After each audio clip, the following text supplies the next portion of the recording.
Hello everyone, welcome to ND nursing coaching. आप सभी का एनडी नर्सिंग कोचिंग में हार्दिक स्वागत है। तो आज की क्लास में हम नर्सिंग रिसर्च के बारे में देखने वाले हैं। ओके, जो कि जहां से आपको 1 से 2 मार्क का क्वेश्चन हमेशा पूछा जाता है। ओके, सो स्टार्ट कर देते हैं आज की क्लास को। सब लोग हेडिंग लगा लेंगे नर्सिंग रिसर्च। सो रिसर्च किसको कहते हैं?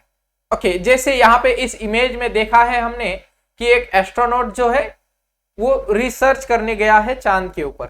ओके, सो ये क्या कर रहे हैं? रिसर्च कर रहे हैं। ओके, जो जानकारी हमें कुछ पहले से जो कुछ भी जानकारी है उन जानकारी को और ढूंढना, that is called as research. उसके नाम में ही आता है सर, री मतलब अगेन एंड सर्च। तो हम अगेन अगेन एंड अगेन हम एक जानकारी को खोजना, that is called as a research. क्या कहते हैं सर इसको? रिसर्च कहते हैं। So research is nothing but an again and a new invention related to a specific and a general issue. कोई भी एक स्पेसिफिक और जनरल इशू को इन्वेंट करना या नई जानकारी खोजना, that is called as a research. Okay, अब नर्सिंग रिसर्च किसको कहते हैं?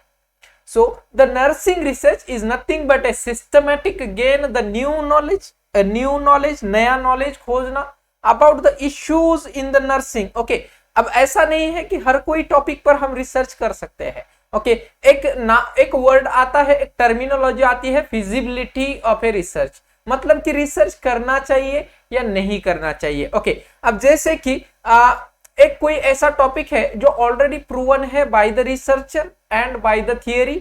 ओके, तो अगर वह टॉपिक ऑलरेडी प्रूवन है तो उसके लिए हमें और रिसर्च करने की जरूरत नहीं है। ओके, बट उसके अगेंस्ट अगर हमें ऐसा कुछ अजम्पशन है हमारा, ऐसी अगर हमारी कुछ अलग सोच है कि यह करेक्ट नहीं है, then you can do the research. Okay, so there is an issues in the nursing and in case of nursing education. So what is nursing research? It means gaining of knowledge related to the nursing issues and nursing education. Okay, now scope of nursing research कि कौन सी जगह है जहां पे nursing research हमारा useful हो सकता है। ओके, तो like nursing education, in case of nursing education आप न्यू थियरी डेवलपमेंट के लिए रिसर्च यूज कर सकते हो। एक कोई नई अगर थियरी आपको डेवलप करनी है तब रिसर्च यूज कर सकते हैं। क्लिनिकल प्रैक्टिस के दौरान, ओके, तो क्लिनिकल प्रैक्टिस के दौरान पेशेंट इफेक्ट आप चेक कर सकते हो। बहुत सारी जो नर्सिंग प्रोसीजर है उनका इफेक्ट पेशेंट पे क्या हो रहा है, ये एग्जांपल मैं आपको बता रहा हूं। Okay, now in case of nursing administration, okay, so nursing administration में इसका यूज है। And in case of health care with a relevant outcome. Okay, so to improve the outcome. Okay, patient की outcome को improve करना। Okay, for example अगर हमने research करने का प्रयास किया कि अगर हम पेशेंट को back care with oil they and without oil they, okay, तो दोनों का क्या आउटकम आएगा, विथ ऑयल अच्छा है या विदाउट ऑयल बैक केयर अच्छा है। तो ये दोनों का भी एक बार अगर हमने स्टडी किया, जिसका आउटकम अच्छा होगा, that theory will be accepted, that research will be accepted and it can give a better outcome in case of nursing practice. Okay, clear है सभी को? सबको क्लियर है? ओके, नाउ नेक्स्ट हेडिंग लगा लेंगे basic terminologies use in the plan of research work. जब हम कुछ रिसर्च करते हैं तो कुछ टर्मिनोलॉजी को हमें समझना बहुत जरूरी है, जैसे कि प्रॉब्लम ऑफ स्टेटमेंट। ओके, तो आपकी प्रॉब्लम स्टेटमेंट क्या है? So problem statement is nothing but आपका रिसर्च का टॉपिक क्या है या रिसर्च का टाइटल क्या है। ओके, तो जैसे for example my research was a study to assess the geriatric depression among the old age peoples from selected areas of dash dash cities. Okay, तो ये मेरा रिसर्च का स्टेटमेंट था। ओके, रिसर्च का स्टेटमेंट था विच is a very comprehensive. Okay, very comprehensive, जिसके अंदर आपके सारी चीजें आनी चाहिए। रिसर्च की डिजाइन आनी चाहिए, रिसर्च के टाइप आना चाहिए, रिसर्च में टूल कौन सा यूज करेंगे, पॉपुलेशन कौन सी होगी, टारगेट पॉपुलेशन कौन सी होगी, देन योर एरिया कौन सा होगा, ओके, और हाइपोथेसिस क्या है, ये सारी चीजें आपकी रिसर्च में आनी चाहिए। Okay, now next is N data. Okay, what is data? Okay, तो जैसे मेरा डाटा खत्म हो गया, जैसे हम यूजुअली बोलते हैं, जैसे नेट खत्म हो जाए तो हम बोलते हैं मेरा डाटा खत्म हो गया, मतलब कि जो इंफॉर्मेशन आपको दी गई थी या 1 GB जो आपको डाटा दिया गया था वह डाटा खत्म हो गया। So anything which is an informatics, okay, anything which is informatics is called as a data। okay, so आपका डाटा कहते हैं। okay, now next in case of sample, okay, so sample किसको कहते हैं? तो सैंपल, मान लीजिए कि आपने एक रिसर्च के अंदर जिस किसी पर्सन को चूज किया है, जिस किसी पर्सन को चूज किया है for your research purpose, okay, तो that person is called as a sample. Next is an manipulation. Manipulation करना मतलब क्या, कि जो नॉर्मल है उसको थोड़ा सा चेंज करना या उसके ऊपर कोई इंटरवेंशन करना, that is called as a manipulation. So manipulation, okay, it is a treatment और intervention given by the researcher. किसने दिया है? रिसर्चर ने। Okay, to experimental group. Okay, so ये बेसिकली इंपॉर्टेंट वर्ड है, टू एन एक्सपेरिमेंटल ग्रुप। देखिए, दो group होते हैं, एक एक्सपेरिमेंटल, एक non experimental. Okay, so experimental group पे हमने रिसर्च कुछ ट्रीटमेंट प्रोवाइड किया है, that is called as a manipulation. Next is a variable. Variable क्या है? तो variable is nothing but a characteristics of a person. Okay, a characteristics, value और quality of a person which is different from one another. Okay, एक से कुछ अलग variety है। जैसे कि आज मेरा एज अगर 23 है, किसी और का 24 हो सकता है, किसी और का 25 हो सकता है, किसी का 5 भी हो सकता है। Okay, so this is a variable. Okay, एक इंडिविजुअल डिफरेंस है। ओके, तो ये that is called as a variable और a characteristics. Next is an independent. Variable में दो प्रकार है, एक डिपेंडेंट, एक इंडिपेंडेंट। इंडिपेंडेंट का मतलब क्या है? So the variable that are manipulated or treated by the researcher, very essential word। okay, जो कि हमने रिसर्चर ने मैनिपुलेट किए हैं। ओके, फॉर एग्जांपल मान लेते हैं कि कुछ मदर के अंदर लो हीमोग्लोबिन था, तो रिसर्चर ने क्या किया? मैनिपुलेशन किया कि उनको आयरन सल्फेट थेरेपी दे दिया, आयरन थेरेपी दे दी, और उनका जो है क्या नाम, आयरन जो है या हीमोग्लोबिन लेवल है वह बढ़ गया है। So haemoglobin is an independent independent variable. Okay, variable it means a cause. Okay, क्या कॉज है? तो iron deficiency is a cause. Okay, versus treatment. Okay, so और the effect. Okay, effect. Okay, तो ये कॉज था iron deficiency.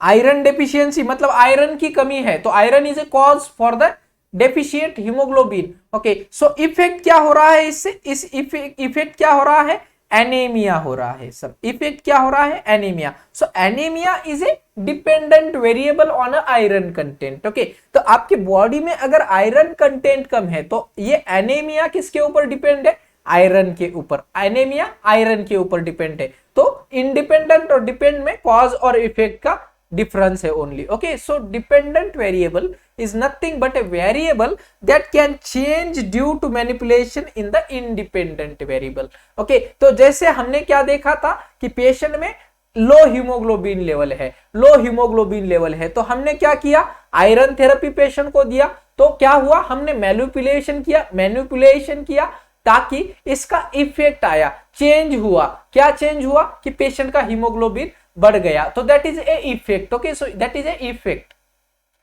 Next, demographic variable. Okay, demography मतलब कि आपका डेमोग्राफिक डाटा क्या है? तो डेमोग्राफी में आता है age, gender, religion, socio economic status. Okay, so this is a demography. Okay, तो ये हर एक इंडिविजुअल की डेमोग्राफी अलग होगी। Next is research variable. Research variable क्या है? तो that are the characteristics and quality which is measured in the natural setting without the manipulation। okay, so research variable is nothing but कि जैसे अब आपको, जब मेरी रिसर्च की स्टडी का था रिसर्च वेरिएबल की जेरियाट्रिक डिप्रेशन को असेस करना, अब मैंने इसके लिए डिप्रेशन को असेस करने के लिए पेशेंट में कोई भी इंटरवेंशन नहीं किया। जो चीज वहां पे अवेलेबल है, जो चीज उस पर्सन में अवेलेबल है, जिस सैंपल में अवेलेबल है, वही चीज मुझे बस कलेक्ट करनी थी। सो this is my research variable. Okay, जहां से मैंने ओनली उनके पास से पूछ लिया है, उनके ऊपर ना ही कोई मैंने इंटरवेंशन किया, ना मैंने उनको कोई हेल्थ एजुकेशन दिया। Okay, I just ask and assess for the geriatric depression. Okay, only these things is comes under my research variable. Okay, next is an extraneous variable. extraneous मतलब outer factor which may be change the measurement of the actual study variable.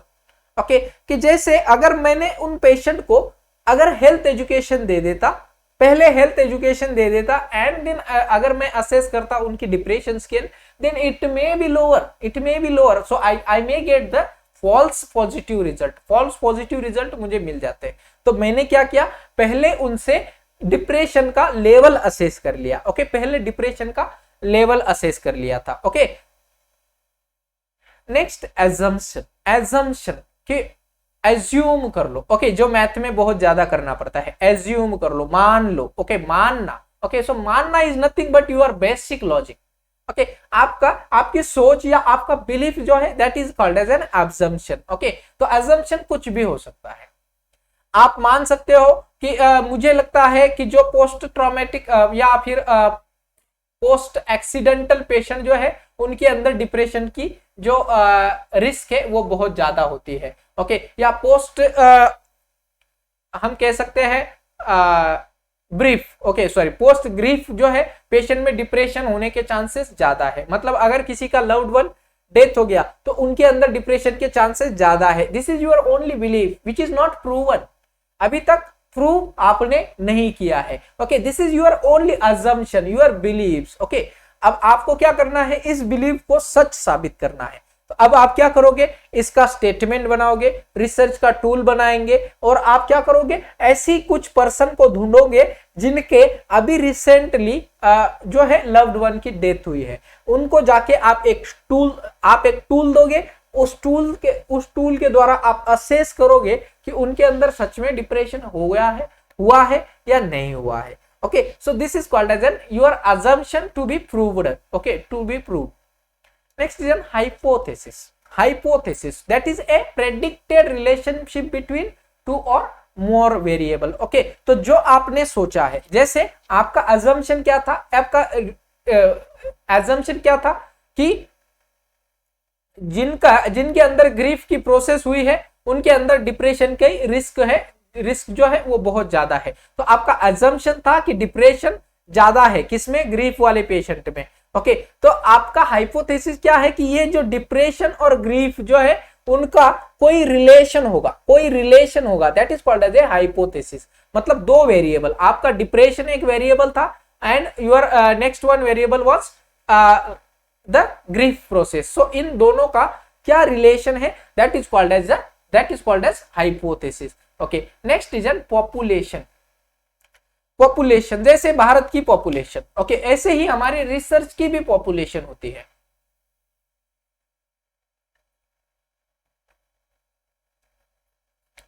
तो population मतलब कि सारे जो person available हैं उनको हम population कहते हैं। अब इन पर्सन के अंदर से हमें जो पर्सन हमारी क्राइटेरिया में बैठ रहा है, जो पर्सन हमारी क्राइटेरिया में बैठ रहा है, that is called as a target population. मतलब a group of people in which a researcher wants to study the, okay, to a group of people in which the researcher wants to study. Okay, जिसमें researcher को सूची है। okay, जैसे कि मान लेते हैं फॉर एग्जांपल मैंने ले लिया ऐसे कोई पेशेंट जो कि रीनल ट्रांसप्लांट हुए हैं। अब मैं क्या करूंगा, मेरा पॉपुलेशन कौन है, all the population, but target population कौन है, सारे रीनल ट्रांसप्लांट वाले patient. Okay, but accessible population कौन सा है। Okay, then what is accessible population, मतलब कि ऐसा पॉपुलेशन जो कि इंक्लूजन और एक्सक्लूजन क्राइटेरिया को मीट करता हो। ओके, इंक्लूजन और एक्सक्लूजन क्राइटेरिया। अब मैंने लिखा था कि रीनल ट्रांसप्लांट वाले पेशेंट, अब इंक्लूजन क्राइटेरिया, सारे इंक्लूजन क्राइटेरिया मैंने ऐड कर लिए, बट एक्सक्लूजन एक क्राइटेरिया रख लिया कि जो पेशेंट 60 ईयर से ज्यादा है उनको मैं मेरी स्टडी में नहीं लूंगा। Okay, so this is the exclusion criteria. मतलब अगर कोई पर्सन का 60 साल के बाद रीनल ट्रांसप्लांट हुआ है उनको मैं इंक्लूड नहीं करूंगा। अगर किसी का रीनल ट्रांसप्लांट पहले हुआ है 60 साल से पहले, then I will include them. Okay, so ये एक मैंने क्राइटेरिया बना लिया था। तो मेरा टारगेट पॉपुलेशन था all the renal transplant patient, versus my accessible population was जो मेरे इंक्लूजन और एक्सक्लूजन क्राइटेरिया को मीट करते हैं। ओके, दोनों का डिफरेंस समझ में आ गया। ओके, नाउ नेक्स्ट, एक फ्लो चार्ट क्या होता है। ओके, एक सैंपल आपको सिलेक्ट करने के लिए पहले आप क्या करते हो, पूरी पॉपुलेशन को ढूंढते हो, पूरी पॉपुलेशन को ढूंढते हो। उन सारी पॉपुलेशन के अंदर आपने क्या किया, सारे जो रीनल ट्रांसप्लांट वाले पेशेंट है, सारे जो रीनल ट्रांसप्लांट वाले पेशेंट थे आपने सिलेक्ट कर लिए। अब इसमें आपने असेसिबल पॉपुलेशन जो आपका inclusion and exclusion criteria meet कर रहे हैं, ओके, इंक्लूजन और एक्सक्लूजन क्राइटेरिया मीट कर रहे हैं, उनको आपने ले लिया। Okay, so that is called as a in accessible population. Okay, और इसके बाद आता है आपका एग्जैक्ट सैंपल। ओके, सो जो एक्सेसिबल पॉपुलेशन है उनमें से भी, अब जैसे कि अब आपके एक्सेसिबल पॉपुलेशन तो आ गई है 50 एक्सेसिबल पॉपुलेशन आ गई, बट इसमें से 3-4-5 लोग जो ऐसे कुछ लोग हैं जो कि बहुत दूर रहते हैं, आप उनको मीट नहीं कर पाओगे, तो आपने क्या किया, उनमें से भी कुछ रिमूव कर दिए। ओके, या फिर आपने एक सिलेक्टेड पर्टिकुलर एरिया आपने एक्सक्लूजन क्राइटेरिया में डाल दिया, कि जैसे कि एक्सक्लूजन में डाल दिया कि जो लोग ओनली पुणे सिटी से है, okay, for example Pune city से, उनको ही हम लेंगे, अगर पुणे सिटी से बाहर है उनको हम नहीं लेंगे। Okay, clear. So this is called as an inclusion exclusion criteria. Okay, next is an hypothesis. Hypothesis हमने क्या बोला था कि दो वेरिएबल के बीच में क्या रिलेशनशिप है उसको समझना, that is called as a hypothesis. Okay, so hypothesis is nothing but a prediction of the relationship between two और मोर सैंपल और the relationship between independent and dependent variable. जैसे कि इंडिपेंडेंट को हमने बोला था कॉज एंड डिपेंडेंट को बोला था इफेक्ट। तो एक कॉज और इफेक्ट के बीच का रिलेशनशिप क्या है, कॉज और इफेक्ट के बीच का रिलेशनशिप क्या है, that is called as a hypothesis. So there are various types of hypothesis, like a simple hypothesis. Simple hypothesis मतलब कि बिटवीन टू वेरिएबल्स। ओके, दो वेरिएबल्स के बीच में क्या डिफरेंस है। ओके, जैसे कि हमने बोला लो आयरन कंटेंट, एनीमिया हो रहा है, तो इन दोनों के बीच का क्या रिलेशन है। Okay, that is called as a simple hypothesis, only between the two variable. Okay, various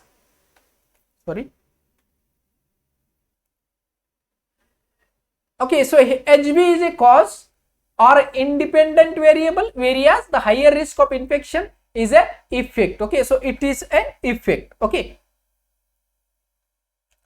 now next is a complex hypothesis. Complex मतलब अभी पहले हमने देखा सिंपल में ओनली दोनों के बीच में डिफरेंस देखना था। ओके, कॉज और इफेक्ट के बीच में।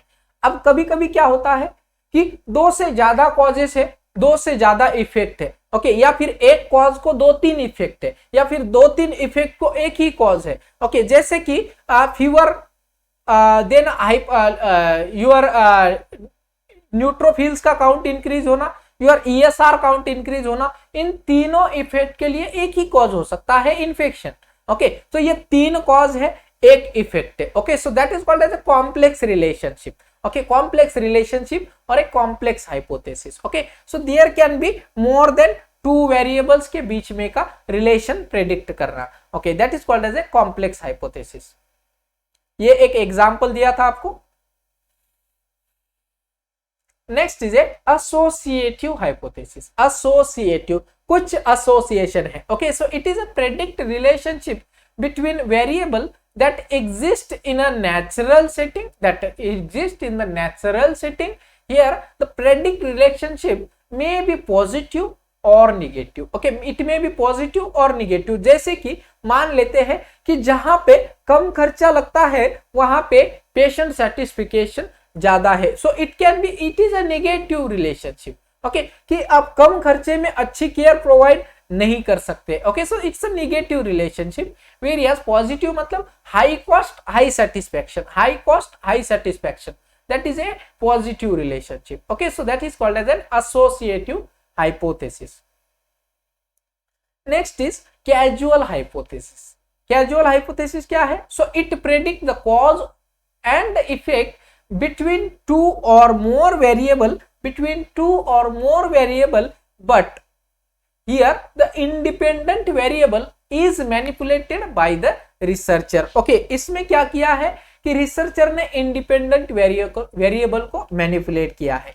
जैसे इंडिपेंडेंट वेरिएबल हमारा HB था। ओके, हीमोग्लोबिन हमारा इंडिपेंडेंट वेरिएबल था। इसका इफेक्ट क्या था? इसका इफेक्ट क्या हो रहा था? मान लेते हैं इन्फेक्शन हो रहा है, तो अगर HB कम है तो इन्फेक्शन हो रहा है, ज्यादा इन्फेक्शन हो रहा है।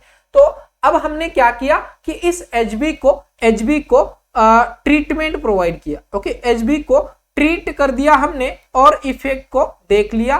तो इफेक्ट को हमने देखने के बाद हमें क्या मिला कि इन्फेक्शन का जो रेट है वो रिड्यूस हुआ है। Okay, to observe the effect on dependent variable, that is a causal variable hypothesis. Okay,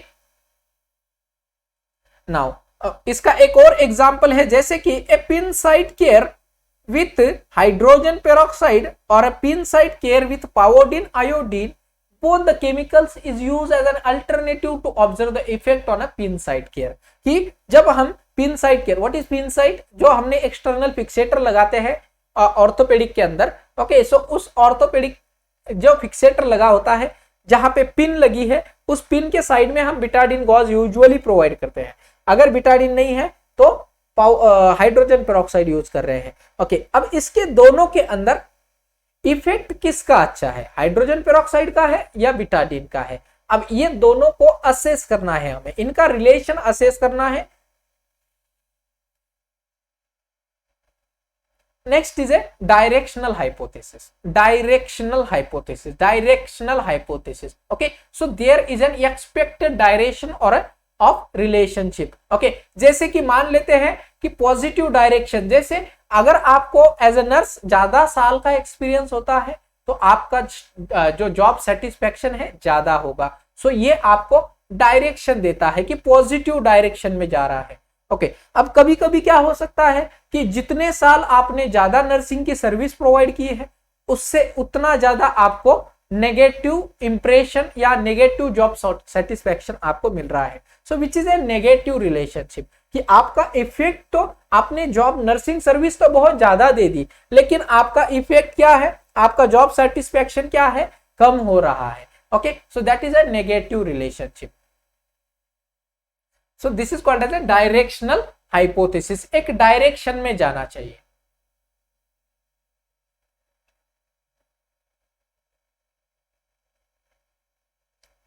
Next is a non-directional hypothesis. So it predict relationship between two or more variable, but does not specify the direction. Okay, इसमें हमें direction exactly पता नहीं होता है। Okay, जैसे last example में हमने देखा कि अगर ज्यादा साल एक नर्सिंग सर्विस प्रोवाइड की तो ज्यादा वर्क सेटिस्फेक्शन होगा, जॉब सेटिस्फेक्शन होगा।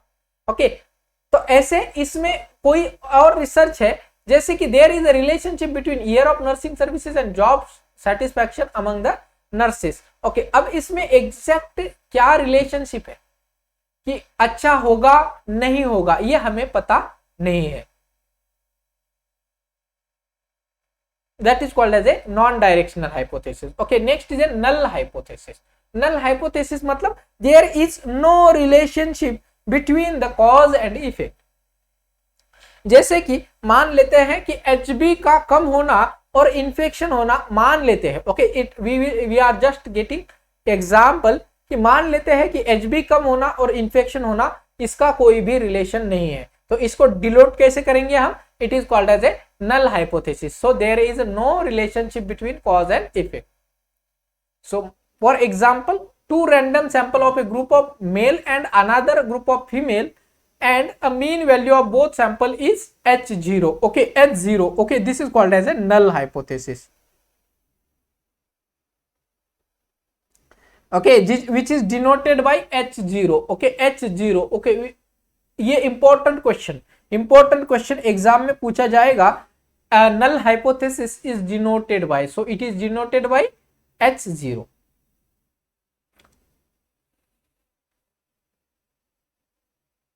ओके, मीन जो है वो आपका इस साइन से डिनोट किया जाता है. So mean for the male is 1 and for female is 2.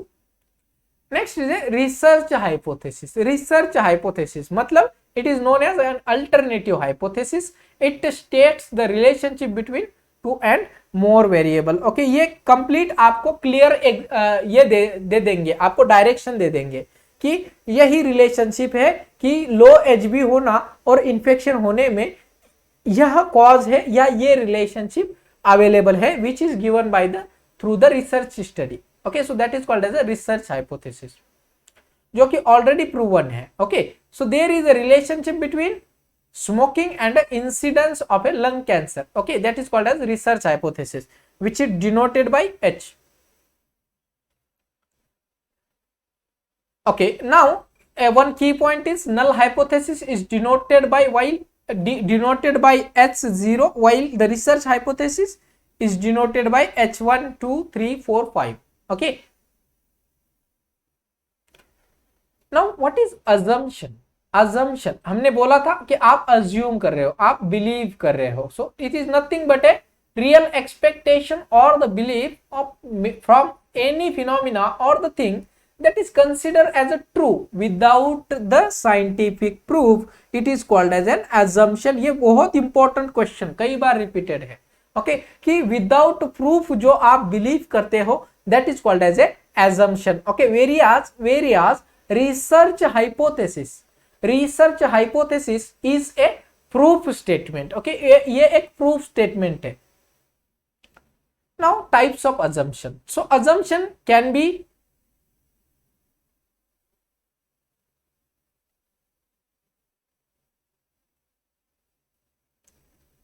assumption is an universal assumption कि large number of people एक ही मानते हैं.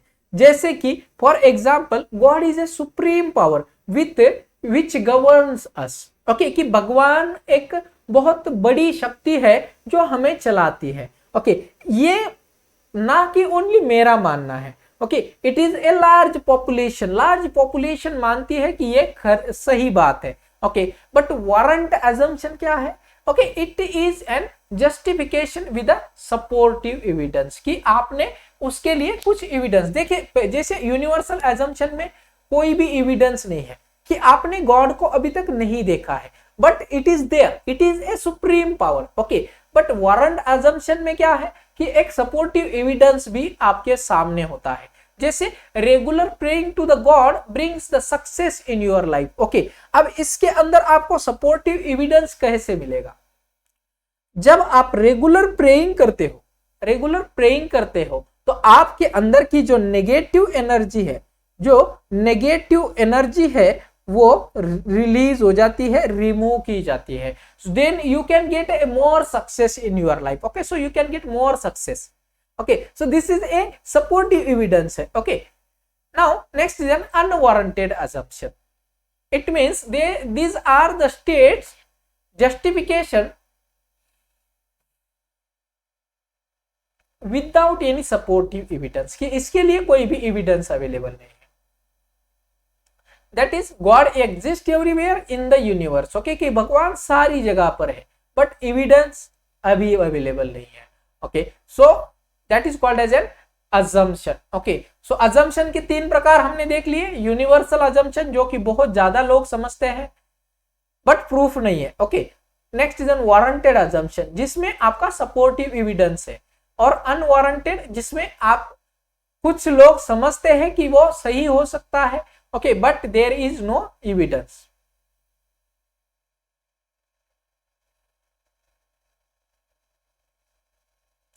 So assumption needed to conduct a research. Okay, जो भी आप सोचते हो उसको अगर आपको प्रूव करना है तो आपको रिसर्च करना होगा. So some common sense assumption may be develop to conduct a particular study. Okay, अब कभी कभी क्या होता है, हम इंटेंशनली एज्यूम कर लेते हैं. हम इंटेंशनली एज्यूम कर लेते हैं. जैसे मैंने एज्यूम कर लिया था मेरी रिसर्च स्टडी के लिए, मैंने एज्यूम कर लिया कि जो पेशेंट ओल्ड एज होते जा रहे हैं उनके अंदर ज्यादा डिप्रेशन होगा देन द यंगर अडल्ट. अब ये तो मुझे किसी ने बोला नहीं, बट हमने जस्ट एज्यूम कर लिया. बट अगर हमें इसको सच करके दिखाना था तो हमने क्या करना था कि हमें इस जेरियाट्रिक डिप्रेशन को असेस करना होगा. तो हमने इसको असेस कर लिया था. Okay, so we just assume and conduct a research study. Okay, next is assumption based on the theories. तो कुछ थियरीज के बेसिस पर. ओके, जैसे कि for example Roy adaptation model. Okay, so which is drawn from the theory. So ये person is a bios. What is Roy adaptation model? Roy adaptation model हम आगे देखेंगे. Which is a biopsych man. Roy adaptation कहता है कि man is a biopsychosocial being. Okay, biological, psychological और social animal है man. Okay, clear है? तो ये आपका रॉय अडैप्टेशन मॉडल कहता है.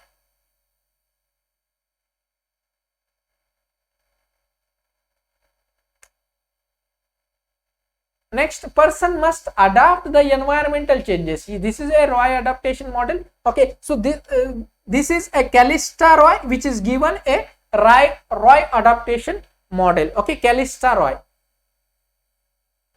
So उन्होंने कहा है कि जब कोई हमारे एनवायरमेंट में चेंजेस होते हैं, जो एनवायरमेंट में चेंजेस होते हैं, that changes has to be accepted or that changes has to be cope up, okay, by a human. Okay, that is a Roy adaptation model. Okay, जैसे कि adaptive system, individual, family और community. Okay, अगर इन individual, family और community में कोई environmental stimuli या changes आ गए. Okay, सो changes अगर आ गए तो हमारी एक कोपिंग प्रोसेस स्टार्ट होती है. मान लो यहाँ पे एक अर्थक्वेक आ गया.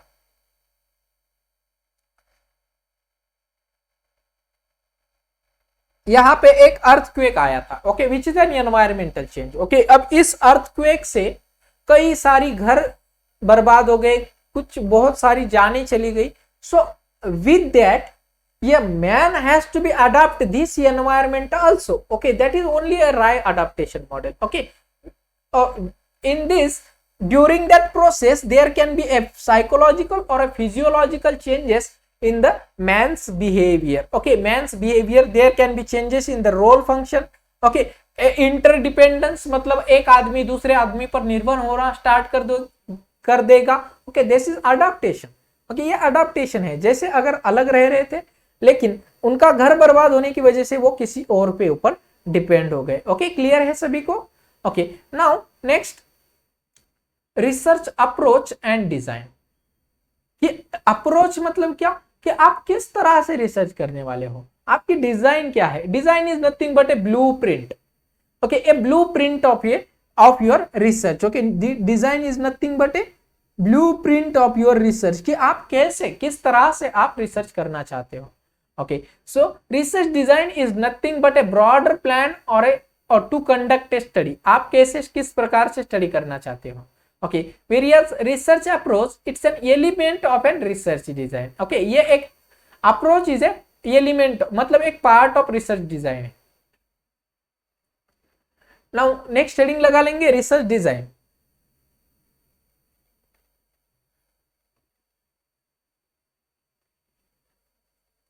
So a research design, it include the approach.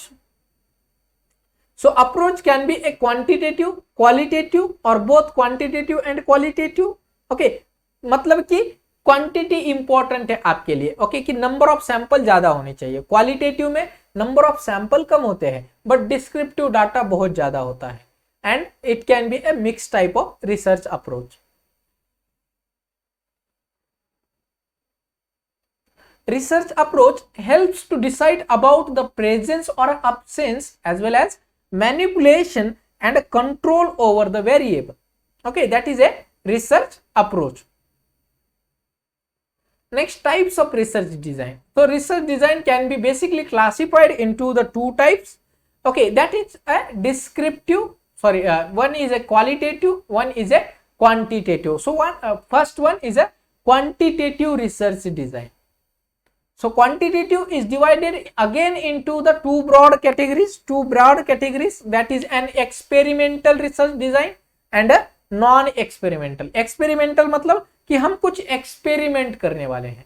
Okay, जैसे कि एचबी में हमने क्या एक्सपेरिमेंट कर रहे हैं, आयरन थेरेपी दे रहे हैं. वेरियस नॉन एक्सपेरिमेंटल में हम कोई भी एक्सपेरिमेंट या हम कुछ इंटरवेंशन नहीं करने वाले हैं. जैसे मेरी रिसर्च नॉन एक्सपेरिमेंटल थी, मैंने कुछ भी इंटरवेंशन नहीं किया है. Okay, I just asked A self questionnaire मैंने बनाया था, वही मैंने जस्ट असेस कर लिया, कोई इंटरवेंशन नहीं दिया. Next, experimental research design. Okay, various it consist है ट्रू एक्सपेरिमेंट और quasi experiment and pre experiment research design. Okay, true experiment, quasi experiment and pre experimental research design.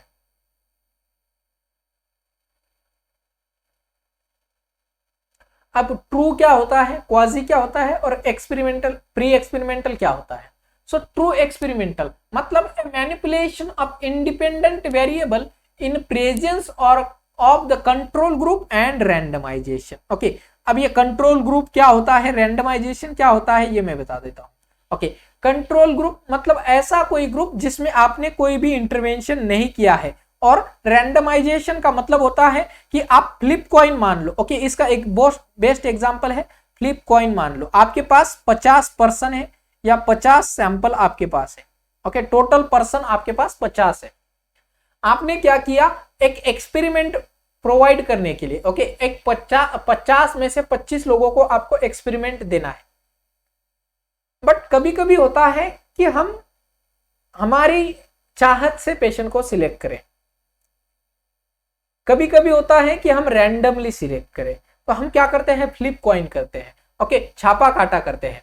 2 पर 25 लोगों का 2 ग्रुप डिवाइड करेंगे, जिसका आंसर सही आएगा या जिसका जो करेक्ट कॉइन आएगा उनको हम रिसर्च में इंक्लूड करेंगे या एक्सपेरिमेंट उनके ऊपर करेंगे. ओके, तो ऐसे आपने एक एक कर 25 बार फ्लिप का कॉइन फ्लिप किया और 25 सैंपल आपको मिल गए. ओके, बट आपने क्या किया था, सारे 50 लोगों को इक्वल चांस दिया था.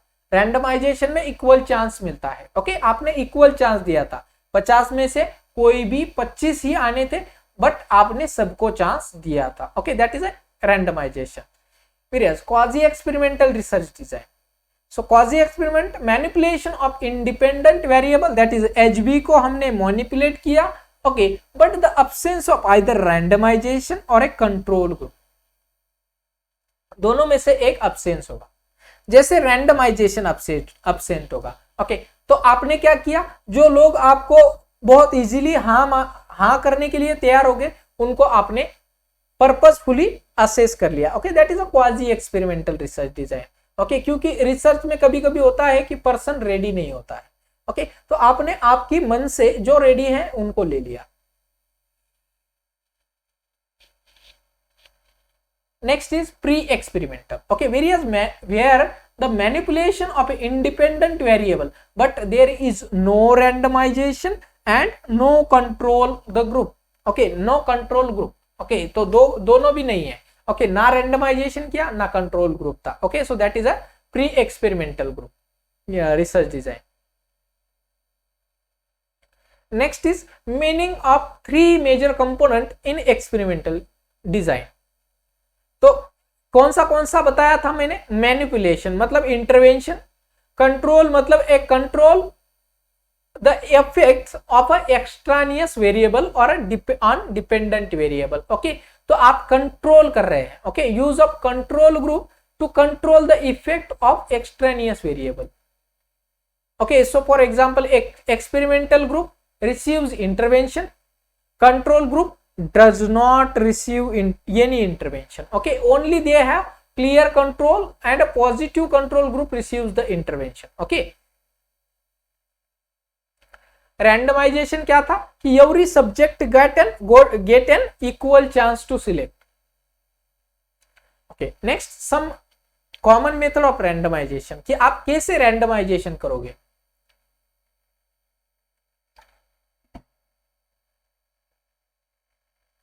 तो एक फ्लिप कॉइन कर लिया आपने हेड और टेल मानने के लिए. दूसरा स्लिप ऑफ पेपर, आपने 1 2 1 2 ऐसे करके आपने फ्लिप ऑफ पेपर बना दिए. ओके, 1 और 2 1 और 2 1 और 2. ओके, और इसको 1 2 3 4 आपने ऐसे सीरियल नंबर दिए. एक नंबर ए में से आपने 2 नंबर को सिलेक्ट किया, बी में से आपने 1 नंबर को सिलेक्ट किया. जिसके पास 1 नंबर आया है बी में वो आ जाए, ए में जिसके पास 2 नंबर आया है वो आ जाए. Okay, so that is called as a slip method. Okay, और slip of paper method. Clear है. Okay, next is random table. आपने एक रैंडमली टेबल बना लिया, वहां से सैंपल कलेक्ट कर लिए. Okay, and there is an website और a computer assessment device which can give you a randomize sample. Okay, जैसे आपने 50 सैंपल का डाटा आपके कंप्यूटर में फीड कर दिया. अगर आप एक्सेल में इस रैंडमाइजेशन फंक्शन को जब क्लिक करते हो तो अपने आप कंप्यूटर क्या कर देता है, आपको जो सैंपल है वो सिलेक्ट करवा देता है. ओके, अपने आप कर देता है. Okay, so it can B assess with the randomizer.org/form.html. Next is a non experimental research design. अभी हमने एक्सपेरिमेंटल देखा था, अब हम नॉन एक्सपेरिमेंट, जिसमें हम कुछ भी एक्सपेरिमेंट नहीं करते हैं. ओके, तो हम एक्सपेरिमेंट नहीं करते हैं तो क्या करते हैं. ओके, तो we do a descriptive design कि हम एक्यूरेट डिस्क्रिप्शन असेस करेंगे इंडिविजुअल का, ग्रुप का और ए सिचुएशन का with a certain phenomena without a manipulation and a control. जैसे मेरा रिसर्च डिजाइन डिस्क्रिप्टिव टाइप था कि मैंने क्या किया कि जेरियाट्रिक डिप्रेशन को असेस किया. किसके लिए असेस किया, उसके कॉजेस को असेस किया. ओके, कि क्या क्या कॉजेस है जेरियाट्रिक डिप्रेशन में. तो मैंने कॉमनली 5 से 6 कॉजेस देखा था, जिसमें बेसिक कॉज था कि इकोनॉमिकल लॉस और एक सन का उनका साथ छोड़ देना. ओके, बिकॉज बहुत सारे अडल्ट ऐसे ओल्डर अडल्ट मैंने ऐसे देखे जिनका उनके साथ उनका लड़का नहीं रहता है. दूसरा था कि उनकी जो हेल्थ है वो उनकी साथ नहीं देती है. Okay, then they get depression. Okay, third point आया था मेरा कि किसी का उनका जो लव्ड वन का डेथ हुआ है. ओके, चाहे वाइफ का डेथ हो गया हस्बैंड से पहले या हस्बैंड का डेथ हो गया वाइफ से पहले. ओके, तो जब लव्ड वन का डेथ होता है तब भी उनको बहुत ज्यादा डिप्रेशन होने का चांसेस है. Okay, so that is called as a descriptive design. हमने इंडिविजुअल और ग्रुप का फिनोमिना असेस किया. Next is a correlational. Correlation assess किया आपने कॉज और इफेक्ट का. जैसे कि कॉज है हमारा लो एचबी. इफेक्ट क्या था हमारा इन्फेक्शन. इफेक्ट क्या था, इन्फेक्शन.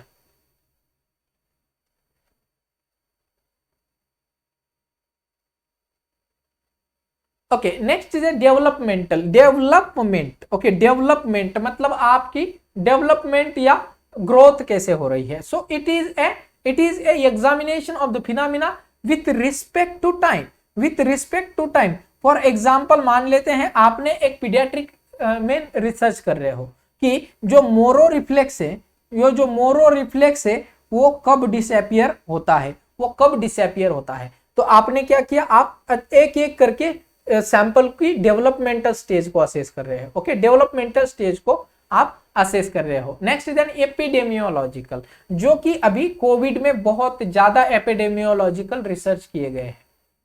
क्या करते थे एपिडेमियोलॉजिकल रिसर्च में, हम क्या करते थे कि दिल्ली में कितने पॉपुलेशन में कोविड हो चुका है. Okay, so that is a distribution of the cause. Okay, और distribution of the corona. Okay, so that is an epidemiological. ऐसे ही महाराष्ट्र में हो रहा था, ऐसे ही सारे स्टेट में हो रहा था, या फिर एक एरिया में हो रहा था. Okay, so that is epidemiological कि एक पर्टिकुलर एरिया के अंदर, फॉर एग्जांपल XYZ नगर के अंदर कितना पॉपुलेशन कोविड से पॉजिटिव है. So that is a distribution of the effect और of the cause. Okay, so corona का कितना इफेक्ट हुआ कितना डिस्ट्रीब्यूशन हुआ है। नेक्स्ट इज सर्वे करना। ओके, सर्वे करना, सर्वे में आपका एक सेल्फ रिपोर्टेड डाटा होता है, उसको आपको असेस करना है। जैसे कि ट्यूबरकुलोसिस, फॉर एग्जांपल हम मान लेते हैं ट्यूबरकुलोसिस का सर्वे करते हैं, तो इसके लिए एक आपके पास फॉर्म होता है। फॉर्म में क्या क्या होता है, टीबी का सर्वे किया है किसी ने, टीबी का सर्वे किया है, जब आपकी कम्युनिटी पोस्टिंग लगती है तब करवाते हैं सर्वे हमें।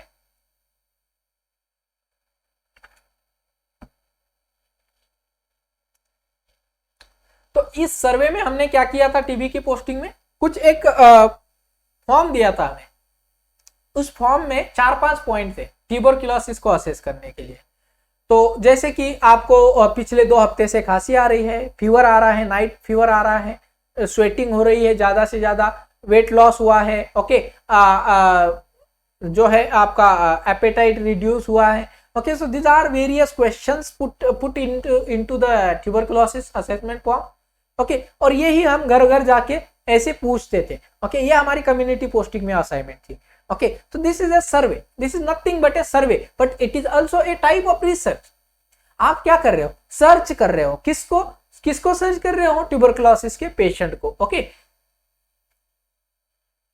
Now next is a correlational design and also known as ex post facto design। okay, correlational, okay, because it is a quasi experimental study। okay, it is nothing but a quasi experimental study which examine how an independent variable present prior to the study, कि पहले कैसे थे, पहले कैसे थे, affect a dependent variable। जैसे कि how an independent variable present prior to the study, मतलब कि लो एचबी था तो ये इसका इफेक्ट क्या हुआ था कि पेशेंट में इंफेक्शन ज्यादा हुआ, पेशेंट में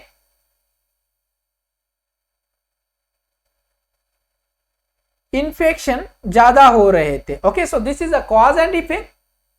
सो here the manipulation is present but the absence of either randomization और कंट्रोल ग्रुप। ओके, ये क्वाजी एक्सपेरिमेंटल था। ओके, कि रैंडमाइजेशन नहीं करते हो, कंट्रोल नहीं रखते हो। ओके, तो कंट्रोल ग्रुप हम नहीं रखते हैं। ओके, तो अब आपने क्या किया, मैनिपुलेशन कर दिया कि यहां पे आयरन थेरेपी दे दी आपने, और पेशेंट का एचबी जो है वो बढ़ गया, इन्फेक्शन जो है वो कम हो गया, इन्फेक्शन क्या हो गया, कम हो गया। ओके, इन्फेक्शन कम हो गया। ओके, बट आपके पास कोई भी रैंडम और कंट्रोल ग्रुप नहीं था। आपने ये नहीं देखा कि जो पेशेंट को एचबी कम है उसका इन्फेक्शन रेट कम हुआ, कितना हुआ, और हुआ या आगे और भी कम हुआ, या आगे अच्छा हो गया इन्फेक्शन, तो ये आपने नहीं देखा, या आपको रैंडम और कंट्रोल ग्रुप आपने कुछ भी नहीं देखा। आपने बस एचबी कम था, इन्फेक्शन हो रहा था, तो आपने फेरस सल्फेट का इंजेक्शन देके या आयरन थेरेपी देके आपने उस एचबी को बढ़ा दिया, इन्फेक्शन रेट कम हो गया। Okay, but what about the infection rate जिनमें कम था, उनमें ओनली इन्फेक्शन ही ज्यादा बढ़ रहा था, या और भी कुछ कॉजेस थे इन्फेक्शन बढ़ने के लिए। ओके, ये आपने असेस नहीं किया। Okay, so that is A cross sectional design. So correlational studies require a larger sample size. Correlational design is also classified into 2 types, कि कोरिलेशन 2 टाइप्स में क्लासिफाइड की जाती है। वन इज ए प्रोस्पेक्टिव, दूसरी है retrospective. Prospective मतलब cause to effect. Okay, कि क्या रिलेशनशिप है कॉज टू इफेक्ट की, मतलब लो एचबी होने का ये जो कॉज है, इसका इफेक्ट क्या हो रहा है, इन्फेक्शन ज्यादा हो रहा है। कॉज टू इफेक्ट क्या है। ओके, नाउ इन्फेक्शन ज्यादा, इसका कॉज क्या है, तो लो एचबी। ओके, सो ये this is a cause to effect और effect to cause. Okay, cause to effect is called as prospective and retrospective means effect to cause. ये दोनों क्वेश्चन आपको एग्जाम के लिए बहुत इंपॉर्टेंट है। ओके, क्लियर है सभी को। Now there are various studies which is a developmental research design used to examine the phenomena with respect to time and classified into 2 types. Okay, developmental research design. Okay, जैसे a cross sectional design, okay, examine the phenomena only one at a time, only one at a time, whereas a longitudinal design examine the phenomena more than one point in the time, okay, more than one point in the time। जैसे कि यहाँ पे देख लीजिए cross sectional study में ये सारे तीन ग्रुप ऑफ, जैसे ग्रीन थे, ब्लू थे और पिंक थे, इन तीनों को एक साथ में ही हमने स्टडी कर लिया। वेरियाज यहाँ पे क्या था कि एक ग्रुप ऑफ पीपल ये ग्रुप बनाया, ए ग्रुप को अलग टाइम पर 8 AM पर असेस किया, बी ग्रुप को, ये जो बी ग्रुप था उसको 9 AM पर असेस किया, ये जस्ट एग्जांपल बता रहा हूं। ये जो सी ग्रुप था इसको 10 AM पर असेस किया। ओके, वेरियाज यहाँ पे हमने क्या किया, सारी जो तीनों ग्रुप थी उनको एक ही टाइम पर असेस किया। ओके, तो that is a cross sectional, देखिए data collected at a one point of time, whereas data collected repeatedly over the time. Okay, तो इसका एग्जाम्पल मान सकते हैं जो हम OGTT टेस्ट करते हैं, सॉरी OGTT जो टेस्ट करते हैं, ओरल ग्लूकोज टॉलरेंस टेस्ट, तो इसमें हमने लॉन्गिट्यूडाइनल स्टडी करते हैं। क्लियर है? Now next is A qualitative research design. Okay, अभी हमने क्वांटिटेटिव देखा जिसमें क्वांटिटी ऑफ सैंपल बहुत ज्यादा होती है, वेरियस क्वालिटेटिव रिसर्च डिजाइन में आपका क्वांटिटी कम होती है, सैंपल साइज कम होती है, बट डिस्क्रिप्शन ज्यादा होता है। Okay, so qualitative research method enables the researcher to study about a social and cultural phenomena by using a inductive approach. So what is inductive approach? It's nothing but a reasoning, means a specific to general. Okay, एक specific problem से हमें general problem तक जाना है। Okay, general problem तक जाना है, that is a inductive approach। whereas deductive approach मतलब एक general problem. Okay, general problem है कि एनीमिया हो रहा है। ओके, एनीमिया हो रहा है फीमेल के अंदर। ओके, इसके स्पेसिफिक जाने में, स्पेसिफिक में कौन सा आएगा हमारा, पोस्टपार्टम फीमेल, पोस्टपार्टम फीमेल। तो हमने क्या किया, बहुत स्पेसिफिक ग्रुप को ढूंढा है। Okay, next is a combine approach. Okay, so combine approach it can be a retroductive, it means a combination of the both. Okay, that is inductive or deductive. Next is types of qualitative research design. Okay, so qualitative research design की क्या types हो सकती है? One is an ethnographic. Ethnographic, it means an associated with a field study of anthropology. Okay, study of human societies and culture. That is ethnographic. For example, blood donation belief of a woman is in selected rural area, कि आप blood donation करने, blood donation पर selected rural areas का क्या belief है। Okay, कि blood donation करना चाहिए या ब्लड रिसीव, ओके, किसी का डोनेटेड ब्लड रिसीव करना चाहिए या नहीं करना चाहिए। So it's an ethnographical research. Okay, next is a grounded theory. Okay, so a theory is developed from a research. Here the developed theory is grounded because it has its root in a data which it was derived। जैसे आप एक theory develop कर रहे हो, एक theory develop कर रहे हो, जैसे रॉय थियरी थी। रॉय थियरी में क्या बताया है कि जो भी एनवायरमेंटल में चेंजेस होता है तो वह चेंजेस ह्यूमन बीइंग ने एक्सेप्ट कर लेना चाहिए, अडेप्ट कर लेना चाहिए, ये रॉय थियरी थी। ओके, अब इसमें आपका adaptation level of people with post injury permanent physical disability at a selected hospital of Pune, कि पोस्ट इंजुरी में ट्रॉमेटिक हो सकती है। ओके, मेंटल ट्रॉमेटिक इंजुरी में पर्सन जो है कैसे अडाप्ट करते हैं, इसकी थियरी बनी थी हमारी डाबडा वाली।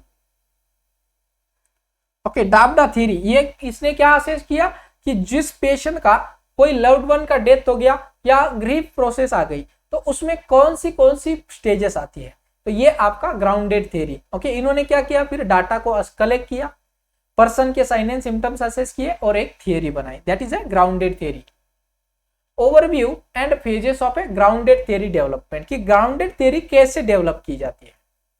तो देखिए, तो पहली स्टेज में हम क्या करते हैं, researcher understand a situation what actually he is happening.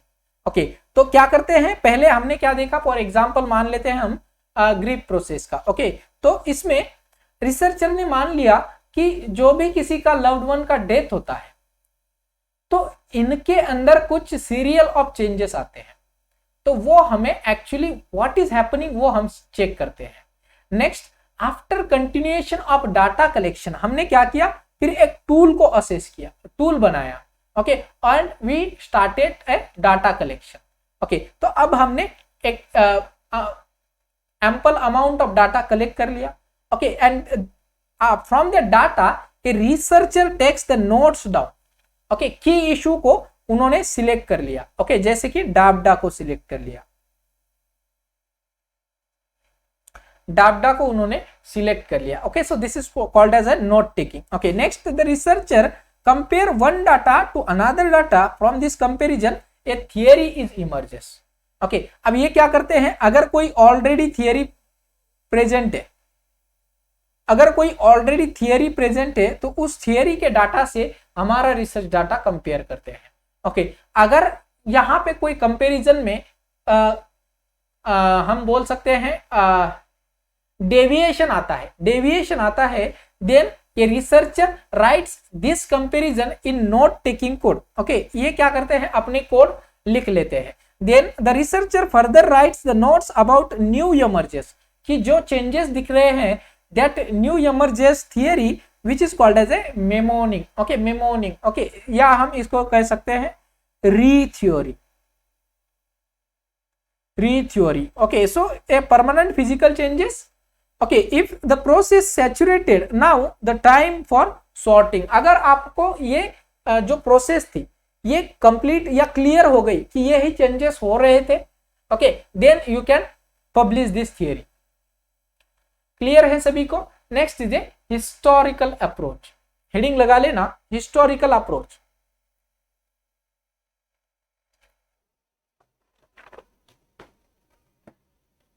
This is also a qualitative types of research design, historical, कि एक पास्ट जो ऑकरेंस था उसका इफेक्ट क्या हो रहा है। ओके, पास्ट ऑकरेंस का एक पर्टिकुलर फिनोमिना पे क्या इफेक्ट हो रहा है। So that is called as a historical theory. Okay, और historical design.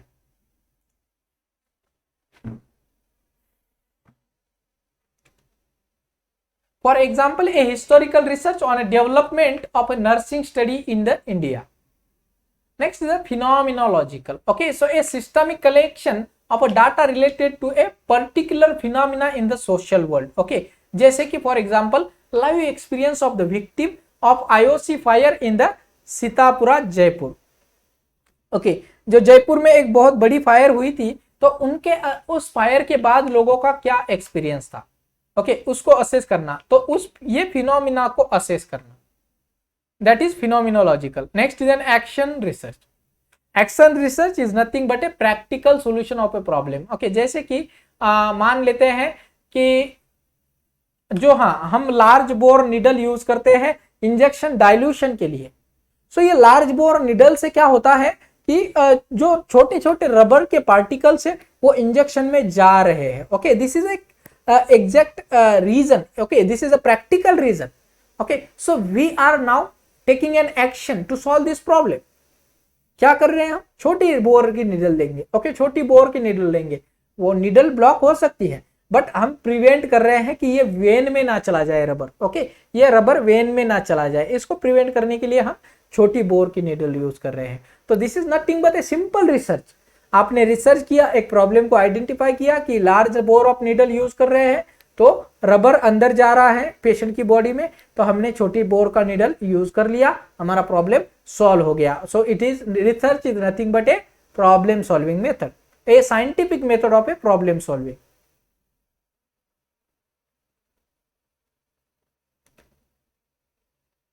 So the sample size is determined in the case of qualitative research is by the data saturation. Okay, data saturation से हम sample size count करते हैं। Clear? Now next is a sample and sampling technique. तो sample क्या था कि जो हमने representative unit of a target population जो final हमने select किया है। Sampling a process of selecting the population. Types of sampling technique. Okay, so sampling technique is basically classified into two categories. One is your probability sampling. Probability sampling. Okay, probability मतलब सबको equal chance मिलेगा sir. Okay, सबको equal chance मिलेगा. जैसे there are various types of probability. जैसे कि a simple random sampling. Simple random मतलब ये this is a most reliable and unbiased method. Okay, every member of population has an equal chance with an requires homogeneous population. Okay, but which require an homogeneous population. Okay, जैसे आपके पास ये एक प्रकार का population है, इसमें आपने क्या किया, जो मैंने आपको बताया था कि फ्लिप कॉइन कर दिया, तो this is a simple method जिसमें सबको चांस मिलना था. Okay, next is the stratified random sampling. Stratified मतलब आपने स्ट्रैटा कर दिया, जैसे कि first year, second year, third year, fourth year के स्टूडेंट, ये चार स्ट्रैटा हो गए, ये चार अलग अलग ग्रुप हो गए, क्योंकि फर्स्ट ईयर के स्टूडेंट अलग है, सेकंड ईयर के अलग है, थर्ड ईयर के, फोर्थ ईयर के अलग अलग है. स्ट्रैटिफाइड रैंडम सैंपलिंग, आपने चार स्ट्रैटा. ओके, ये ब्लू कलर मानते हैं फर्स्ट ईयर, ये सेकंड ईयर है, ये थर्ड ईयर है. ओके, तो ये तीन ग्रुप मान लेते हैं, तो this is called as a strata. अब इसमें से आप इसको लेंगे, एक इसको लेंगे, एक इसको लेंगे, दूसरा ग्रुप दूसरा टाइम पे ये तीनों को ले लेंगे, तीसरे टाइम पे ये तीनों को ले लेंगे. Okay, so this is a strata. Okay, हर एक इंडिविजुअल से हम अलग अलग लेंगे. ओके, बट आपको यहाँ पे और स्ट्रैटा में दो टाइप मिलेंगे. ओके, स्ट्रैटा में आपको दो टाइप मिलेंगे कि आपने क्या किया, पहले तो proportionate stratified random sampling. Okay, proportionate stratified random sampling, it means same आपने क्या किया, सैंपलिंग फ्रैक्शन सेम कर दिया कि सब सैंपलिंग से आपने 25-25 स्टूडेंट ले लिए. Okay, but sample size is different for each group. Okay, तो जो आपने फॉर एग्जांपल फर्स्ट ईयर से 25 स्टूडेंट लिए थे, सेकंड ईयर से 25 लिए थे, थर्ड ईयर से 25 लिए थे. अब आपने फर्स्ट ईयर 25 में से आपने 5 लिए, सेकंड ईयर 25 में से आपने 7 लिए, थर्ड ईयर 25 में से आपने 9 लिए. ओके, मतलब आपने क्या किया था कि सारी जगह से 25-25 लिए थे, बट जब आपने फाइनल सिलेक्शन करना था तब आपने अलग अलग नंबर ले लिया. सो that is A proportionate. Okay, सब proportionate. Okay,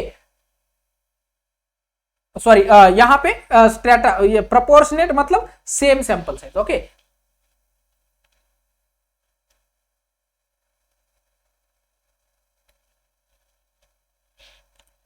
this in the case of in case of disproportionate there is no sample. Okay, sampling fraction is differ. Okay, मतलब sampling fraction differ है कि आपने पहले ग्रुप में से फाइनली क्या किया कि सेम 25-25 आपने ऐसे ही ले लिए, और उसमें से आपने एवरी ग्रुप में 25 में से 5-5 फाइनली आपने करेक्ट कर लिए. ओके, मतलब हर ग्रुप से इक्वल नंबर ऑफ सैंपल आपने यूज कर लिए. क्लियर है सभी को? Okay, next is a systematic random sampling.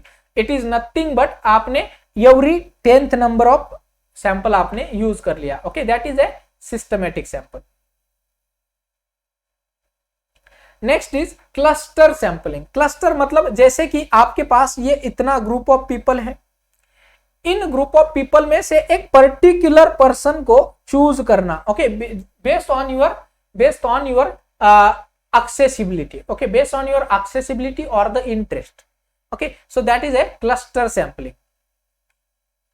Next is sequential sampling. Sequential sampling, so it means क्या करते हैं कि पहले छोटा सा सैंपलिंग लेते हैं, हम पायलट स्टडी करते हैं. ओके, कि छोटा 50 लोगों का सैंपल कलेक्ट कर लिया और हमने डायरेक्टली रिजल्ट के ऊपर असेस कर लिया, रिजल्ट को चेक कर लिया. अगर हमें सेटिस्फाइड रिजल्ट नहीं मिलते हैं तो हम क्या करते हैं, और 50 लोग लेते हैं. ओके, तो दिस इज ए सिक्वेंशियल. अभी ले लिया, रिजल्ट नहीं मिला, फिर से 50 लेंगे, फिर रिजल्ट नहीं मिला, फिर 25 लेंगे, फिर रिजल्ट नहीं मिला, फिर 25 लेंगे. तो ऐसी इस तरह से हम सिक्वेंशियल सैंपलिंग लेते जाएंगे. Okay, here the sample size is not fixed. Okay, in case of simple sequential sampling. तो अभी हमने देखी थी प्रोबेबिलिटी. अब हम प्रोबेबिलिटी का मतलब क्या था कि सबको इक्वल चांस मिल रहा था. अब नॉन प्रोबेबिलिटी, जिसमें subject does not have the equal chance to get involve in the research. So types of non probability, it can be a purposive sampling. Okay, तो मेरा रिसर्च था पर्पजिव सैंपलिंग, जिसमें हमने purposefully use किया था, जो willing है उनको हमने पार्टिसिपेट करवाया था। Okay, so purposive sampling means commonly known as judgemental और authoritative sampling, in which a subject are chosen with a specific purpose in mind. Judgment is made by the researcher based on his knowledge about the population. हम हमारी purpose के लिए जो sample use करते हैं that is A purposive sample. Next is A convenience sampling. Convenient, जो हमें convenient है, जैसे मेरे कॉलेज के पास के जो एरिया था वहां पे एक पार्क था, उस पार्क में बहुत सारे ओल्डर अडल्ट आते थे, तो मैंने उस पार्क को ही मेरा कन्वीनियंस मान लिया कि मैं उस पार्क में जाके बैठ जाऊंगा, शाम को जितने अडल्ट आएंगे उनको एक एक पेपर दे दूंगा, उन पेपर पे उनके डाटा कलेक्ट कर लूंगा। ओके, तो this was very convenient for me. Okay, so this is known as accidental sampling और a subject is selected because there is a convenient availability. Next, consecutive sampling. Consecutive मतलब it is a best of all the non-probability sampling technique. Okay, important question. So a researcher pick up all the available subject by using inclusion and exclusion criteria is called as a consecutive sampling. Okay. Next is a quota sampling. Okay, quota मतलब एक group of people. Okay, so researchers select a sample from the target population on the basis of quota like a age. Okay, age का quota जैसे कि 10 to 25 year वाले, 26 से 30 year वाले, 31 से 35 year वाले। तो दिस इज ए कोटा। ये एज का कोटा हो गया, जेंडर का मेल और फीमेल का कोटा, रिलीजन का हिंदू का कोटा, मुस्लिम का कोटा, बौद्ध का कोटा, जैनिज्म का कोटा। तो ये एक कोटा हो गया। एजुकेशन में किसका प्राइमरी है, किसका हायर सेकेंडरी है, हायर एजुकेशन है, किसका ग्रेजुएशन है, किसका पोस्ट ग्रेजुएशन है। ओके, सो किसका पीएचडी है। तो this is also a Kota for education. Next is snowball sampling. Snowball क्या होता है? Snowball is nothing but A chain referral sampling. Okay, आपने वो देखा है LIC agent. Okay, LIC agent या फिर एक आता है जो आपके चेन मार्केटिंग होती है, चेन मार्केटिंग जो एक पर्सन 2 पर्सन को जोड़ता है, फिर वो बोलता है 2 पर्सन को कि आप और 2 पर्सन को जोड़िए, that is chain marketing. Okay, so इसी तरह से स्नोबॉल सैंपलिंग होती है। बट इसके भी कुछ अलग अलग टाइप्स पड़ते हैं। ओके, अब मान लेते हैं स्नोबॉल सैंपलिंग के कैसे टाइप्स पड़ते हैं। One is your linear snowball sampling. Linear snowball sampling, linear का मतलब क्या? एक लाइन में आपने ये एक सैंपल को चूज किया, इसको बोला आप एक और सैंपल ढूंढ के लेके आओ, तो इसने इसको चूज कर लिया, ये 2 नंबर का हो गया। फिर ओके, तो फिर आपने दूसरे नंबर को फिर से बोल दिया कि फिर से आप एक लोग को ढूंढ के लेके आ जाओ। ओके, तो इसने इसको ढूंढ के लेके आ गए, तो आपके पास 4 सैंपल हो गए। ओके, तो ऐसे ही आपको सिक्वेंशियल सैंपलिंग या लीनियर स्नोबॉल सैंपलिंग मिलेगी। नेक्स्ट इज आपका एक्सपोनेंशियल नॉन डिस्क्रिमिनेटिव। ओके, कि आप डिस्क्रिमिनेट नहीं करोगे, आप क्या करोगे, इस फर्स्ट पर्सन को बोलोगे कि आप 2 लोग ढूंढ के लेके आओ, तो one is A and this is your B. Okay, next, अब ये ए और बी को क्या बोलोगे कि आप 2 लोग ढूंढ के आ जाओ या 3 लोग ढूंढ के आ जाओ। ओके, तो आप क्या करोगे, one is your this 3। Okay, so this is a B and C, और इन्होंने बी ने लेके आया, फिर आपका 1 2 और 3। ओके, तो इस तरह से आप चेन बना रहे हो। Okay, so that is N exponential non discriminative. एक होता है exponential discriminative. Okay, discriminative. Okay, इसमें क्या कर रहे हैं हम कि नॉन डिस्क्रिमिनेटिव नहीं, डिस्क्रिमिनेटिव। ओके, इसमें हम डिस्क्रिमिनेशन कर रहे हैं। ये पहला जो सैंपल था, इसको हमने बोला आप 2 लोग ढूंढ के लेके आ जाओ, तो इसने ये 2 लोगों को ढूंढ के लेकर आ गया। ओके, जिसमें से हमने इसी को बस ले लिया और इसको छोड़ दिया, फिर इसको क्या बोला, फिर से वापस आप 2-3 लोग ढूंढ के लेके आ जाओ। ओके, तो इसने इन 3 लोगों को ढूंढ के लेके आया है। ओके, इसमें से हमने इन दोनों को निकाल दिया और इसको रख लिया। ओके, फिर इसको बोला तो आपने पास सैंपल कितने हो गए, 1 is your this and this, ये 3 सैंपल हो गए। अब फिर थर्ड पर्सन को हमने बोला आप 3-4 लोग ढूंढ कर लेके आ जाओ, तो इसने ऐसे पर्सन को सर्च कर लिया। अब इसमें हमने फिर एक को सिलेक्ट कर लिया। ओके, तो इस तरह से that is called as discrimination, हम डिस्क्रिमिनेशन कर रहे हैं। ओके, ये लीनियर के जैसा ही है, बट लीनियर में क्या करते थे, हम एक को एक ही सैंपल ढूंढने के लिए बोलते थे और उसी को हम सिलेक्ट कर लेते थे, कोई भी डिस्क्रिमिनेशन नहीं होता है। बट यहाँ पे एक्सपोनेंशियल डिस्क्रिमिनेशन में हम डिस्क्रिमिनेट कर रहे हैं, किसी किसी को रिमूव कर रहे हैं सैंपलिंग से। तो that is only here. Next is a tool and method of data collection. अब किस तरह से हम डाटा कलेक्शन करते हैं, तो जो मैंने रिसर्च किया था उसमें मैंने एक सेल्फ मेड क्वेश्चनियर बनाई थी, जिसमें मैंने कुछ ऐसे पॉइंट ऐड कर दिए थे कि जो कि कारण हो सकते हैं जेरियाट्रिक डिप्रेशन के लिए। तो मैंने ऐसे अलग अलग सब टॉपिक बनाकर कारण बना लिए और फिर ये सेल्फ क्वेश्चनियर मैंने अडल्ट पर्सन को दे दिया।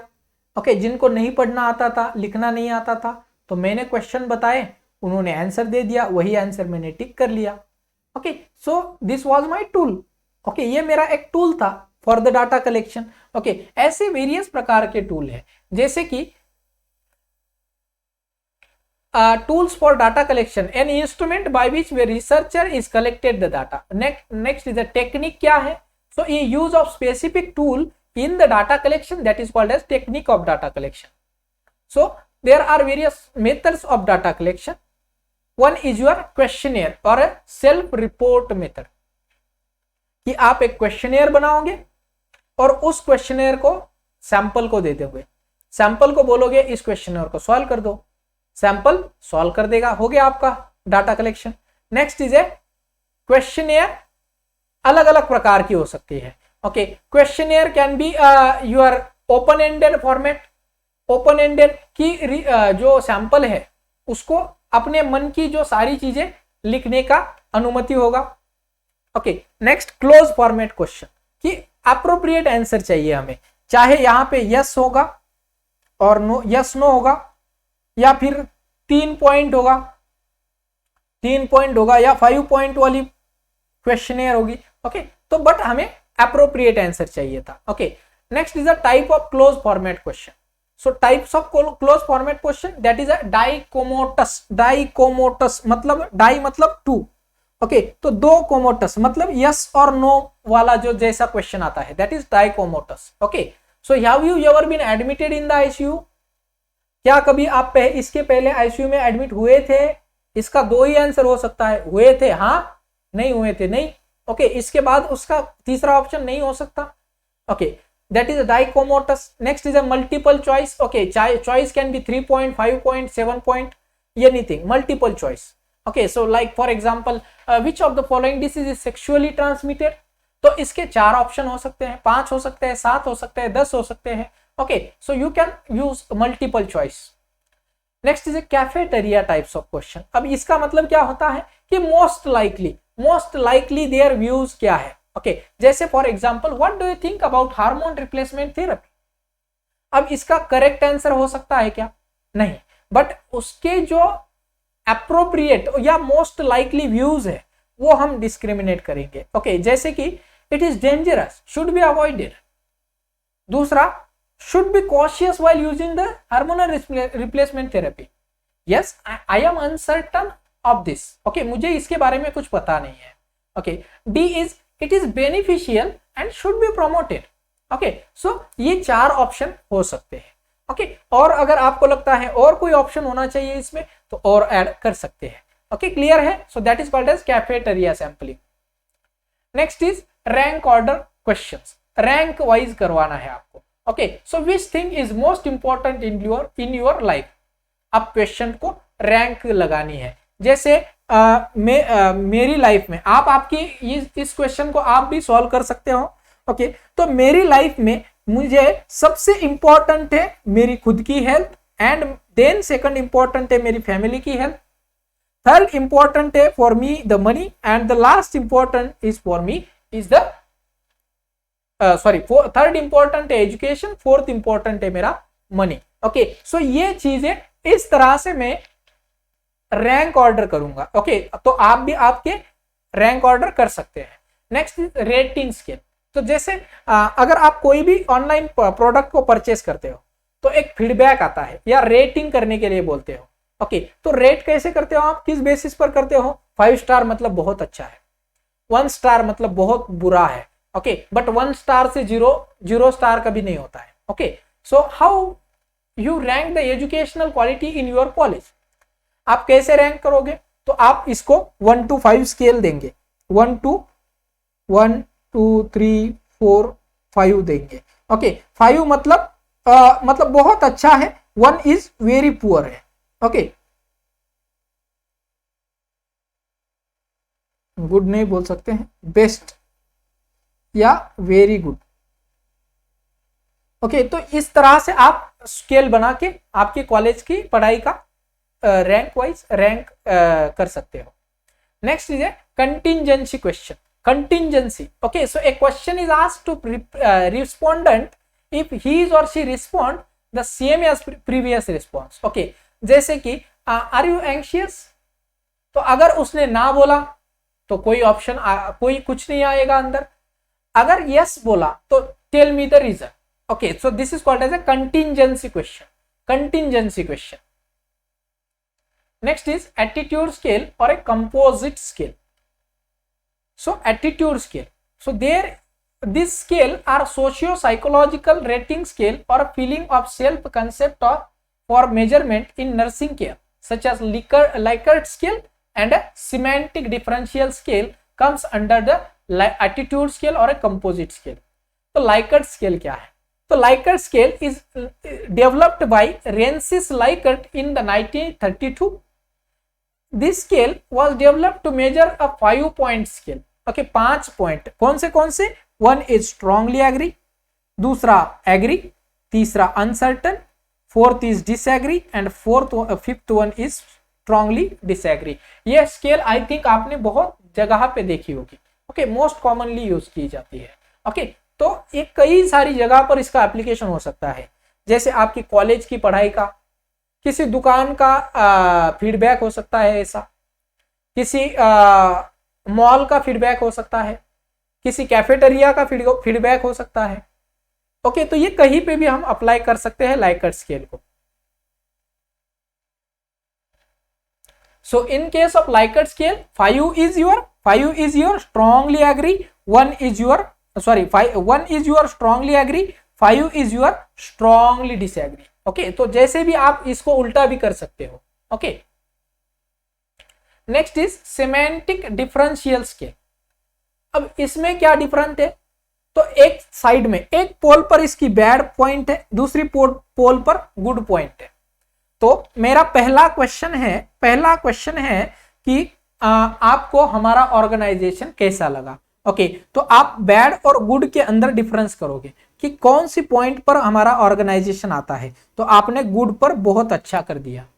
दूसरा क्वेश्चन था क्रूएल और काइंड। ओके, तो हमारे टीचर आपके प्रति कैसे हैं? ओके, बहुत गुस्सा करते हैं, ओके, या बहुत काइंड है, तो आपका यहां तक आ गया। Okay, so this is also a type of rating scale only. Okay, but जिसके ऊपर दो पोल है, एक बैड पोल है, एक गुड पोल है। क्लियर है? Okay, so that is called as semantic differential scale. Next is visual analogue scale. Visual analogue scale, I think this is known by every nurses. Okay, बहुत सबने इसको देखा होगा, और I think this is also included in our nursing assessment chart. Okay, तो इसमें आपको patient का पेन लेवल असेसमेंट करना होता है bye there facial expression. Basically हम पीडियाट्रिक में यूज करते हैं फेशियल एक्सप्रेशन वाला। ओके, और जो रेटिंग है या नंबरिंग स्केल है वो हम अडल्ट पेशेंट में यूज करते हैं। ओके, सो अगर नो पेन है तो 0 देंगे। ओके, अगर पेशेंट का फेस इस तरह से है तो 1 2 3 देंगे, माइल्ड पेन मान लेंगे। ओके, 1 और 2 स्कोर, 3 और 4 स्कोर में मॉडरेट पेन है। ओके, तो इस तरह से दिखेगा। ओके, 4 to 6 में severe pain, very severe pain and worst pain, अगर पेशेंट रोने लगेगा। Okay, which is widely use in a psychomotor response scale, 10 centimeter wide scale होती है। ओके, क्लियर है। तो this is use to measure the anxiety, pain, discomfort, alertness, quality of sleep. Okay, so this is called a visual analog scale. Next is an interview method for the assessment. Okay, तो interview लेंगे, तो interview like अ schedule interview, schedule interview कि एक interviewer ने क्या किया, interview के लिए दो चीजें, दो लोगों की जरूरत होती है, वन इज योर इंटरव्यूअर और दूसरा इंटरव्यू, इंटरव्यू जिसका इंटरव्यू होना है, that is interview. Okay, so interviewer और इंटरव्यू, तो इंटरव्यूअर क्या करता है, एक क्वेश्चनियर बना लेता है और इंटरव्यू को दे देता है या क्वेश्चन पूछता है, so that is interview.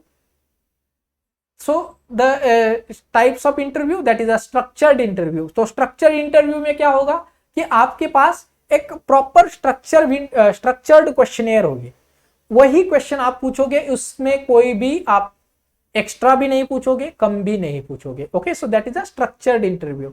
Next is this structured interview is pre plan, same question आप सारे पेशेंट को एक ही क्वेश्चन पूछोगे and there is no permitting for the changes.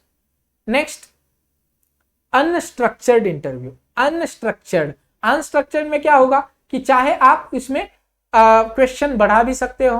Okay, non directive interview कह सकते हैं हम इसको, इसमें there is no pre-planned question. Okay, question can be changed, respondent is encouraged for the talk freely on a topic. Okay, next आता है हमारा semi structured interview. Okay, semi structured मतलब आपके पास क्वेश्चनर है, क्वेश्चनर तो आपने बनाया है, लेकिन अगर कोई रिसर्च, अगर कोई इंटरव्यूवी का अगर कोई एक्स्ट्रा पॉइंट है तो वो भी आप एक्सेप्ट कर लेते हो। Okay, so that is called a semi structured interview.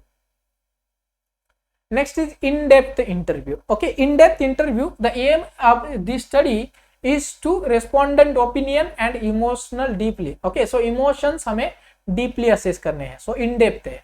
Next is focus group interview, मतलब कि एक सरीके जैसे हम मान लेते हैं जो हमारा ब्लड कैंसर वाले, ल्यूकेमिया वाले पेशेंट को, ल्यूकेमिया वाले बच्चों को हमने 8 बच्चों को एक साथ जोड़ लिया और उनको फोकस, ये हमारा फोकस ग्रुप था ल्यूकेमिया वाले बच्चे, तो उनको हमने असेस करके उनके क्वेश्चनियर ले लिया। Okay, so that is A focus group. Next is observation method. अभी हमने क्वेश्चनियर देखा, अब ऑब्जर्वेशन, तो ऑब्जर्वेशन में भी अलग अलग प्रकार आते हैं। ओके, जैसे कि स्ट्रक्चर्ड ऑब्जर्वेशन, एक स्ट्रक्चर्ड ऑब्जर्वेशन होगा, आपने कुछ लिस्ट बनाई होगी, उससे स्ट्रक्चरली आप ऑब्जर्व करोगे। Okay, next is checklist which is most commonly use, nursing में ये बहुत ज्यादा यूज होती है।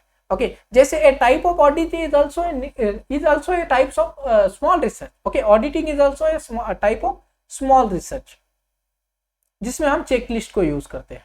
क्लियर है। Next is your rating scale. Rating scale में हम क्या करते हैं, रेट करते हैं। ओके, रेट करते हैं, यू यूज टू जज some performance of a person, object और a situation. Rating scale could be 3 point, 5 point और 7 point. Okay, next is an unstructured observation. Okay, so a tool is generally used in a qualitative study. Okay, unstructured observation carried out by following method.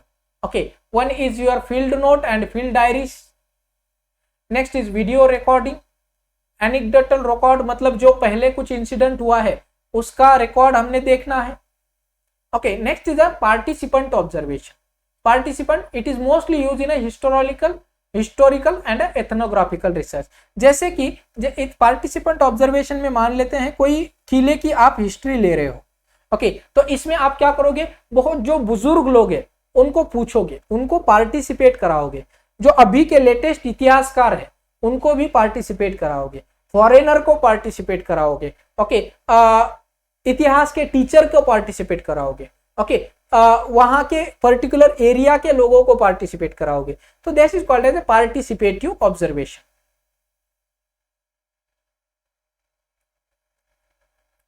Next is a biophysiological method.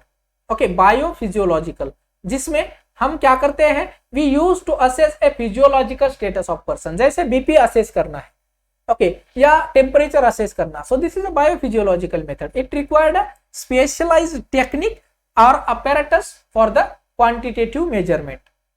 So types of biophysiological method, जैसे कि in vivo biophysiological method. In vivo मतलब एक इंसान के अंदर, in vivo हमारे अंदर blood pressure कितना है, that is A bio in vivo method. Okay, in vitro method, in vitro method मतलब कि हमारे ऊपर जैसे हमारे ब्लड के अंदर, या सिटी स्कैन करना outside, okay, which is a physiological process measure and analysis outside the organism, बाहर की तरफ से सिटी स्कैन करना, एमआरआई करना, तो बाहर की तरफ एनालाइज करना, that is in vitro biophysiological method. ये इंपॉर्टेंट क्वेश्चन पूछे जाते हैं. ओके, इन विट्रो का मतलब क्या है, इन विवो का मतलब क्या है. ओके, क्लियर है. नेक्स्ट, अदर मेथड और द टूल क्या है हमारी रिसर्च को असेस करने के लिए. So other example of tool are projectile technique. Okay, आप वीडियो दिखाकर उस वीडियो से आपको क्या समझ में आया ये भी रिसर्च कर सकते हो. Q short method and vintage method आप यूज कर सकते हो. ओके, प्रोजेक्टाइल टेक्निक क्या है. सो ए रेस्पोंडेंट प्रोजेक्ट और express his own belief feeling on A imaginary situation. Okay, so that is A projectile technique, कि आप एक सिचुएशन दी जाएगी, उस सिचुएशन पर आप क्या गौर करोगे या आपकी क्या एक्सप्रेशंस होंगे. ओके, क्लियर है. तो these are the methods of assessment of the data. Clear है सभी को, क्लियर है. तो आज हमने देखा कि एक रिसर्च क्या होता है, रिसर्च के कौन से टाइप्स है, रिसर्च में क्या क्या टर्मिनोलॉजी यूज होती है, क्या क्या मेथड्स ऑफ रिसर्च असेसमेंट है, और क्या क्या टूल ऑफ रिसर्च असेसमेंट है. क्लियर है. यहां तक हमने देखा. अगली क्लास में हम बाकी का पोर्शन कवर करेंगे और स्टैटिस्टिक्स देखेंगे. ओके, क्लियर है सबको. अगर आपको क्लास सच में अच्छा लगा हो तो कृपया क्लास को लाइक करना है, और अगर आपको सच में लगता है कि ये क्लासेस और किसी को भी बेनिफिट्स हो सकती है तो आप आपके फ्रेंड्स के साथ क्लासेस को ज्वाइन करने के लिए शेयर कर सकते हो. Thank you.